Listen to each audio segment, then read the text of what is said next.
మార్కాపురం జిల్లా కిష్టంశెట్టిపల్లిలో Sanjeevani project లబ్ధిదారులతో CM Chandrababu మాట్లాడుతున్నారు. ఇప్పుడు లైవ్ చూద్దాం. ఏ పంటలో ఎంత మీరు ఎరువేశారు, ఎంత క్రిమి సంహారక మందులు కొట్టారో డయాగ్నోస్ చేసే పరిస్థితికి వచ్చారు. దానివల్ల కొనేవాడు కొనడం లేదు. ఈరోజు ప్రపంచమంతా కూడా ఫెర్టిలైజర్స్ కానీ పెస్టిసైడ్స్ లేని ఫుడ్ తింటున్నారు. అందుకే నేను నేచురల్ ఫార్మింగ్ తీసుకొచ్చాను, ప్రకృతి సేద్యం తీసుకొచ్చాం, ప్రపంచానికే ఆదర్శంగా నిలుస్తున్నాం.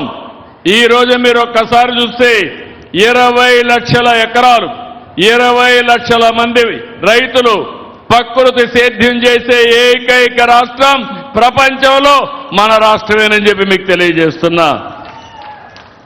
ఇది ముందుకు తీసుకుపోవాల్సిన అవసరం ఉంది. ఇంకో పక్కన ఈ యొక్క జిల్లా నేను చూస్తున్నా ఆరోగ్య పరిరక్షణలో వెనుకబడి ఉన్నా. మనం అందరం కూడా సంస్కృతి సాంప్రదాయాల్లో ఎంతో ముందున్నాం. కానీ ఒక్క విషయం ఇక్కడ అందరికీ విజ్ఞప్తి చేస్తున్నాను. ఈరోజు ప్రపంచమంతా ఇదే సినారియో.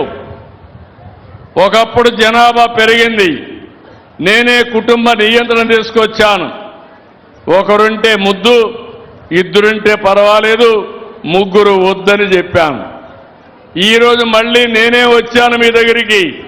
ఇప్పుడు చెప్తున్నా, ఒకరు లాభం లేదు, ఇద్దరు కనీసం ఉండాలి, ముగ్గురు కూడా ఉంటే పర్వాలేదు. ఎంతమంది పిల్లలుంటే అంత ఆస్తి మనకు, పిల్లలే ఆస్తి. దీనికోసం ముందుకు రమ్మని. ఎవరైతే ఎక్కువ మంది పిల్లలుంటారో వాళ్ళందరికీ హామీ ఇస్తున్న మా చెల్లెమ్మలు అవుతున్నారు.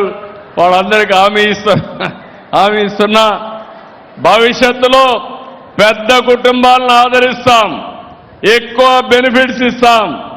మీరు కానీ కలిసి ఉంటే, ఈ మధ్యకాలం నేను చూశాను, ఇంటి కోసం విడిపోతున్నారు, రేషన్ కార్డు కోసం విడిపోతున్నారు.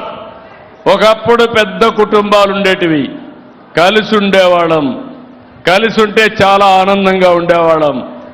ఇప్పుడు ఒక కొడుకున్నా విడిపోతున్నాడు, వేరే కాపురం పెడుతున్నారు. ఇది మంచి పద్ధతి కాదు, అది భారతదేశ సాంప్రదాయం కాదు. ఈ విషయం కూడా మీరు గుర్తుపెట్టుకోవాలి. ఈరోజు ఏ పనన్నా చేయగలుగుతాం, అభివృద్ధి చేయగలుగుతాం. అదే సమయంలో మీరు గుర్తుపెట్టుకోవాల్సింది, జనాభా అనేది మన చేతుల్లో ఉంది. మనం అందరం శ్రద్ధ పెట్టి జనాభాను కానీ ప్రాపర్గా మేనేజ్ చేయగలిగితే ఒక దంపతులు జీవిత కాలంలో 2.1కి జన్మనివ్వాలి. 2.1 ఇస్తే జనాభా స్టేబుల్గా ఉంటుంది. ఎక్కువ ఉంటే జనాభా పెరుగుతుంది, తక్కువ ఉంటే జనాభా తగ్గిపోతుంది. ఈరోజు చాలా దేశాలు జనాభా తగ్గిపోయి, ఆ దేశాల్లో ఉత్పత్తి కూడా తగ్గిపోయి చాలా సఫర్ అవుతున్నారు. ఆ విషయం మనం గుర్తుపెట్టుకోవాలి. భారతదేశం కానీ జనాభా ఈరోజు ఎక్కువగా ఉంది. ప్రపంచంలోని ఎక్కువ జనాభా ఉండే దేశం భారతదేశం. 144 కోట్ల జనాభా ఉంది.